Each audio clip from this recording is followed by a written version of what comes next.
फुकुओक या फिर एक घोस्ट टाउन? चलिए पता करते हैं। कुछ साल पहले तक लोग इस जगह को इसी नाम से बुलाते थे, लेकिन पिछले कुछ सालों में यहाँ का टूरिज्म 75% से बढ़ गया। तो ऐसा क्या है इस छोटे से वियतनाम के आइलैंड में जो टूरिस्ट को इतना अट्रैक्ट कर रहा है? यही देखने के लिए हम पहुंच गए फुकुओक। तो चलो आज का वीडियो शुरू करते हैं और आपको बताते हैं कि वीजा कैसे लेना है, कहाँ रहना है, खाने में क्या क्या ऑप्शन है और आइटनरी कैसी होनी चाहिए। चलिए वीडियो शुरू करते हैं।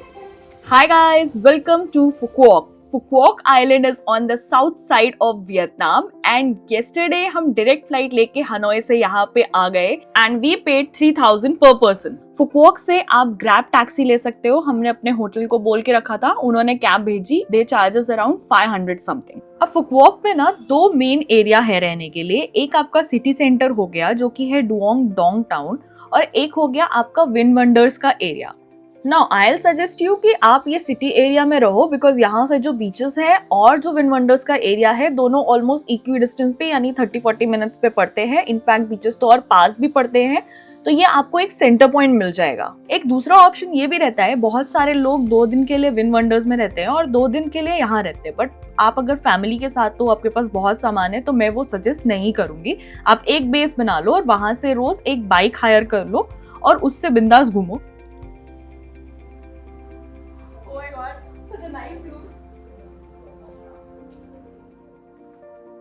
अब अगर अकोमोडेशन की बात करें तो यहाँ पे आपको रिजॉर्ट्स भी मिल जाएंगे, होटल्स भी मिल जाएंगे और थोड़े बहुत हॉस्टल भी मिल जाएंगे। आपके जो होटल्स हैं काफी रीजनेबल प्राइस पे आपको मिल जाते हैं। हम रहे थे बहोनिया रिजॉर्ट एंड स्पा में, जो कि main Duong Dong city area में आता है। इस रिजॉर्ट से जो फुकुओक का फेमस बीच है यानी लॉन्ग बीच सिर्फ आधे किलोमीटर पे है, और बाकी के बीच यानी कि डुओंग डोंग बीच, गान गियो बीच, ओंगलांग बीच, ये भी 5 से 6 किलोमीटर के अंदर ही आ जाते हैं। साथ ही साथ जो नाइट मार्केट है वो भी यहाँ से सिर्फ 1.5 किलोमीटर के डिस्टेंस पे है, जो कि आप वॉकिंग कवर कर सकते हो। नहीं तो ऐसे टुक टुक राइड्स है वो भी आप ले सकते हो एट वेरी चीप प्राइसेस। तो चेक इन करने के बाद हमने थोड़ा रेस्ट किया और फिर डिसाइड किया बाहर जाके कुछ खाएंगे, and we found this amazing pizza place, pizza Kamaya. Bus road पे आते ही तुरंत 5 मिनट पे है, and I think they serve one of the best pizzas. It was wood fire pizza, coconut coffee and Vietnamese coffee. 2 coffee हमने order की थी। Must try place है।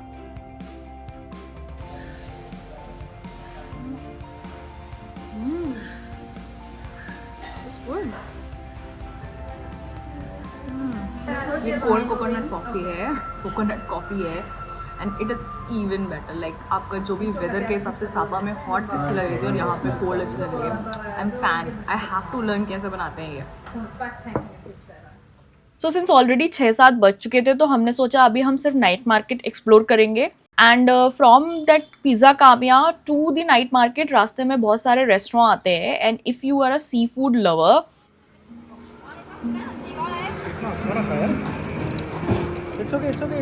दे serve such fresh seafood. आप देखो कितना fresh है वो। For sea food जितना मुझे समझ में आया प्राइसेस भी बहुत सही थे। तो हम लोग जहाँ बहुनिया में रुके हैं वहां से night market is 1.5 kilometers, so we decided we'll walk.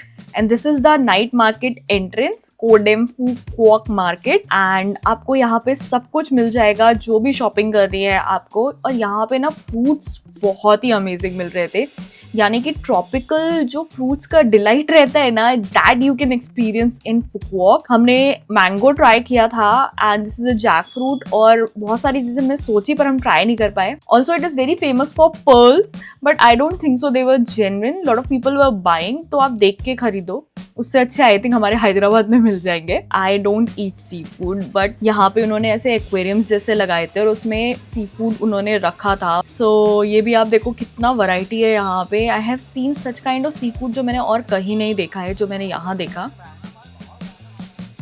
And यहाँ पे सीटिंग अरेंजमेंट भी है, तो आप यहाँ आके भी खा सकते हो इफ आप रास्ते में नहीं खाना चाहते हो। And they were also serving this fresh fruit ice cream, जो वो हमारे सामने बनाते हैं। डिफरेंट फ्रूट्स है, हमने सोचा था हम ट्राई करेंगे बट वो रह गया, एंड में हम कुछ और करने लगे। ये सेम आइसक्रीम आपको हनोई में भी मिलती है एंड सेम प्राइस पे मिलती है, तो अगर आपको वहां मिलती है तो आप वहां भी ट्राई कर सकते हो, और फुकुओका आ रहे हो तो यहाँ कर लो। We also got ourselves these passport covers, इतने क्यूट कलर्स और डिजाइन थे, so you can also do that. फिर हमने टुक टुक लिया। उस दिन हमने बाइक अभी तक रेंट नहीं की थी, इसलिए ये टुक टुक से ही हमने अपने घर का सफर तय किया। ज्यादा दूर नहीं था बट हम बहुत थक गए थे, इसलिए we decided to go by tuk tuk only, and that's how we ended our day 1।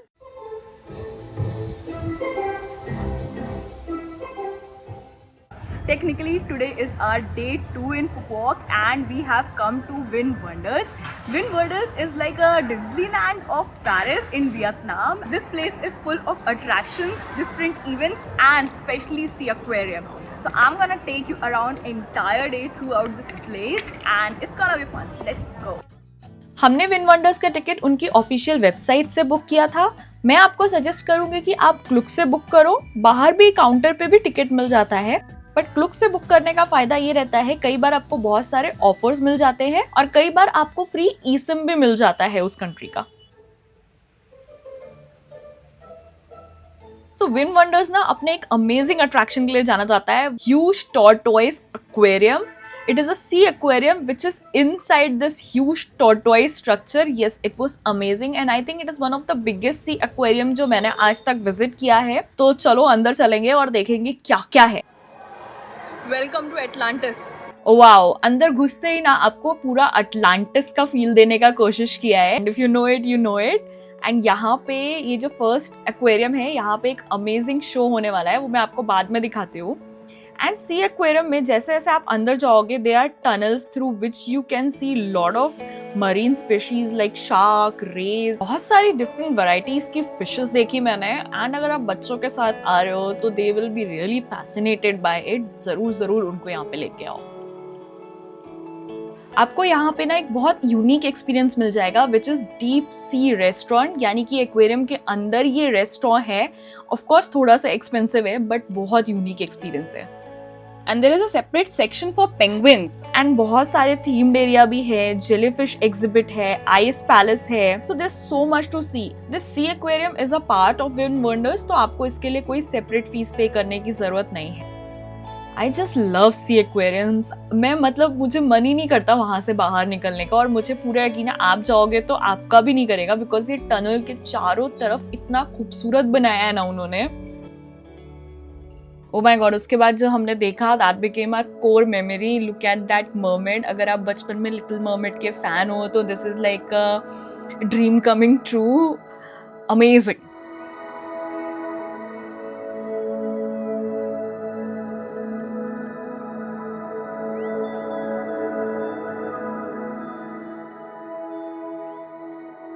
थोड़ी भूख लग रही है तो अभी हम जा रहे हैं कुछ खाने के लिए ढूंढने के लिए। ऑल्दो इसके अंदर मुझे कोई इंडियन रेस्टोरेंट दिखाई नहीं दे रहा। We found a Italian place and जहाँ पे हमने ये पास्ता ऑर्डर किया था और एक पिज़्ज़ा ऑर्डर किया था। दोनों हमें काफ़ी अच्छे लगे taste wise. Price wise obviously थोड़ा सा एक्सपेंसिव साइड पे थे बट क्वांटिटी भी सम्पशुअस थी। तो अभी हम थोड़ा और एक्सप्लोर कर रहे हैं। यहाँ पे ना अगर आप कभी डिज्नीलैंड गए हो तो आपको लगेगा आप मिनी डिज्नीलैंड वर्जन में हो।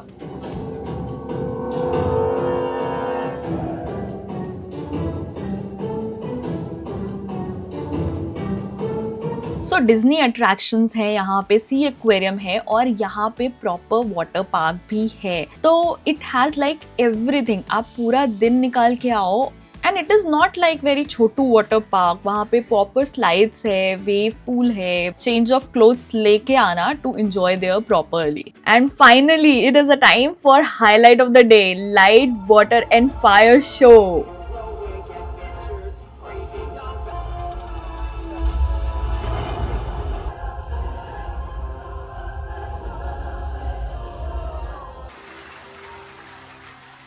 And that's how we ended our day 2. तो आज की सुबह हमें वेलकम किया इस गेको ने। Actually gecko is very commonly found in Vietnam and Sapa में तो आपको इसके नाम के रेस्टोरेंट भी मिल जाएंगे। Pranav was really fascinated by it, so उसके पीछे पीछे था। आज का दिन हमने थोड़ा रिलैक्स लिया, पूल साइड पे चिल किया और गर्म बहुत हो रहा था इसलिए लाइट ब्रेकफास्ट लिया, थोड़े फ्रूट्स खाए, some aglio olio by this pool side view and then room में जाके चिल किया। हाउएवर, आप आज का दिन अगर यूटिलाइज करना चाहते हो तो आप विंड पर्ल सफारी जा सकते हो, which is a wild life safari, and आप उसका टिकट उनकी वेबसाइट से बुक कर सकते हो, क्लुक से बुक कर सकते हो, कॉम्बो टिकट्स भी ले सकते हो क्लुक से। वहां एंजॉय करने के बाद आप ग्रैंड वर्ल्ड जा सकते हो, जो हमने भी किया सेकेंड हाफ में। एंड अभी बज चुके हैं शाम के 5। We are going to Grand World and today we have not hired a bike, so we are planning to take a bus. Actually there is अ बस बाय ग्रैंड वर्ल्ड इटसेल्फ जो यहाँ से वहाँ जाती है। It's a nice AC bus, so we are planning to take that. It comes around 5 o'clock। आप schedule check कर सकते हो, बिकॉज आज बहुत गर्म था यार। Technically Phu Quoc is really hot during day, it's like a typical island, so we thought we will not move around much, and it is our 11th day in Vietnam, so we are anyways tired and needed a chill day. So now let's go to Grand World. So we have reached the Grand World and bus ride was so comfortable, and it is a free shuttle service. We didn't know yesterday, तो हमने bike rent की थी। I would highly recommend, bike rent करने की कोई जरूरत नहीं है, डायरेक्टली आ जाओ।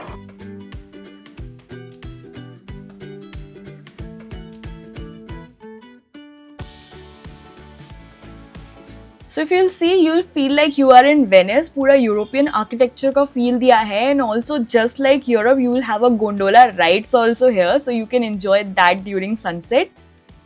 There is no separate ticket to get inside this. आप यहाँ पे ऐसे ही enjoy कर सकते हो। However, यहाँ पे पास में टेडी बियर म्यूजियम है और बहुत सारे इवेंट होते हैं जिनका आपको सेपरेट पे करना पड़ता है, and that's a teddy bear museum for you. तो यहाँ पे अंदर इंडियन फूड के ज्यादा ऑप्शंस नहीं है। ये महाराजा लाउंज करके रेस्टोरेंट था where we had dinner and it was really nice, so आप वहाँ पे ट्राई कर सकते हो। Pricing was also okay. तो यहाँ पे एंट्रेंस में ही ना, ये जो आप स्ट्रक्चर देख रहे हो, इसके अंदर बहुत सारे कल्चरल इवेंट्स होते रहते हैं जो कि अराउंड शाम को 5-6 बजे शुरू हो जाते हैं। That definitely has a separate ticket for it.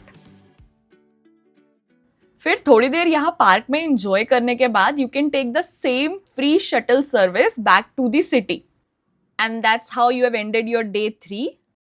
आज है आपका day 4 in city of Phu Quoc, and ये दिन हम पूरा डेडिकेट करेंगे वाटर एक्टिविटीज के लिए, यानी कि आइलैंड हॉपिंग कर सकते हैं, स्नॉर्कलिंग कर सकते हैं, वर्ल्ड की longest over water cable car ride कर सकते हैं, एंड वाटर पार्क जा सकते हैं। ना ये सब करने के लिए आप खुद से भी सब कुछ अरेंज कर सकते हो, नहीं तो बहुत सारे ग्रुप टूर्स जाते हैं। आप उनको क्लुक से बुक कर सकते हो, गेट योर गाइड से बुक कर सकते हो।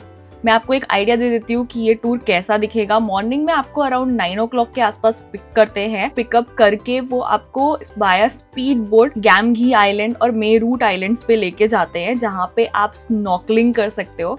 कई बार आपको गियर जो है वो प्रोवाइडेड रहता है, कई बार आपको थोड़ा बहुत पे करना पड़ता है। इसके बाद आपका लंच टाइम रहता है। लंच यूजुअली पैकेज में इंक्लूडेड रहता है, मोस्टली लोकल लंच रहता है। बहुत बार आप पूछ लेना टूर गाइड से। लंच होने के बाद आपको लेके जाते हैं वाया बोट एक्वाटोपिया वाटर पार्क, और वहां पे एंजॉय करने के बाद शाम को अराउंड 4 बजे आप केबल राइड ले सकते हो। वर्ल्ड की लॉन्गेस्ट सी क्रॉसिंग केबल राइड है। अप्रोक्सीमेटली 15 मिनट इसका टाइम है, और व्यूज बहुत ही ज्यादा स्पेक्टेक्युलर हैं, specially in the evening during sunset. And उसके बाद आपको यूजुअली आपके होटल में वापस छोड़ दिया जाता है। You have evening for your self. आप बहुत सारी और एक्टिविटीज कर सकते हो, किस ब्रिज जा सकते हो, आप सनसेट टाउन जा सकते हो, आप नाइट मार्केट जा सकते हो। जो भी आपका मन करे आप करो, नहीं तो रिलैक्स करो, डिनर खाओ और सो जाओ। तो सबसे पहला सवाल ये आता है कि कब जाना चाहिए। तो अगर आप ऑनलाइन देखोगे ना तो सब बोलेंगे अक्टूबर एंड के बाद से मार्च तक जाओ, मौसम बहुत अच्छा रहता है, ड्राई सीजन है। पर मेरी बात मानो, हम नवंबर में गए थे एंड बारिश तो थी ही, बीच बीच में बारिश तो होती ही है, लेकिन द हीट इज अनफॉरगिवेबल। तो मेरा सजेशन ये है कि आप दिसंबर सेकेंड हाफ से लेके फरवरी तक कभी भी जाओ, उस समय वेदर थोड़ा बेटर रहता है। सो दूसरा बहुत इंपॉर्टेंट क्वेश्चन आता है जब हम दूसरी कंट्री जाते हैं कि वीजा का क्या। सो फुकुओक एक ऐसी जगह है जो इंडियंस के लिए वीजा फ्री है फॉर 30 डेज। लेकिन अगर आप इंडिया से फुकुओक डायरेक्ट लैंड कर रहे हो, तो अगर आप वियतनाम की किसी और डेस्टिनेशन पे जाके फुकुओक लैंड कर रहे हो तो ये आपको वीजा फ्री नहीं है। एंड अनफॉर्चुनेटली इंडिया से अभी तक कोई भी डायरेक्ट फ्लाइट फुकुओक के लिए नहीं है, इसलिए आपको वाया कोई ना कोई वियतनाम की कंट्री होके ही जाना पड़ता है। इन दैट केस आपको वियतनाम का ई वीजा लेना पड़ेगा। सो वियतनाम का e visa you get very easily. ये वेबसाइट जहाँ पे जाके आपको आपका वीजा अप्लाई करना है। वियतनाम का वीजा इजीली 4 to 5 डेज में आपके ईमेल पे आ जाता है, पर मैं आपको सजेस्ट करूंगी एटलीस्ट 15 दिन पहले अप्लाई कर लो। So last but not the least, let's talk about the budget. So budget per person 4 से 5 दिन का 25 to 30,000 में हो जाता है विदाउट फ्लाइट्स। अगर इसमें आप फ्लाइट ऐड करोगे तो वियतनाम के कोई भी सिटी के लिए फ्लाइट जो है अप्रोक्सीमेटली 25 से 30 हजार की आती है। तो मैं आपको सजेस्ट करूंगी कि आप फुकवॉक के साथ साथ हनोई कर लो या होचिमिन कर लो, जहां आप लैंड करोगे तो आपकी जो फ्लाइट्स की कॉस्ट है वो जस्टिफाई हो जाती है। मैंने बजट की सारी डिटेल स्क्रीन पे छोड़ दी है सो दैट आप आपके हिसाब से उसका टोटल कर लो। आप हॉस्टल में रुकने वाले हो, होटल्स में रुकने वाले हो, आप कौन कौन से अट्रैक्शंस देखने वाले हो। सो या दैट्स इट। आपको अगर अभी भी कुछ डाउट्स है तो प्लीज कमेंट सेक्शन में पूछ लो। I will see you next time from another location. Until then take care, bye bye.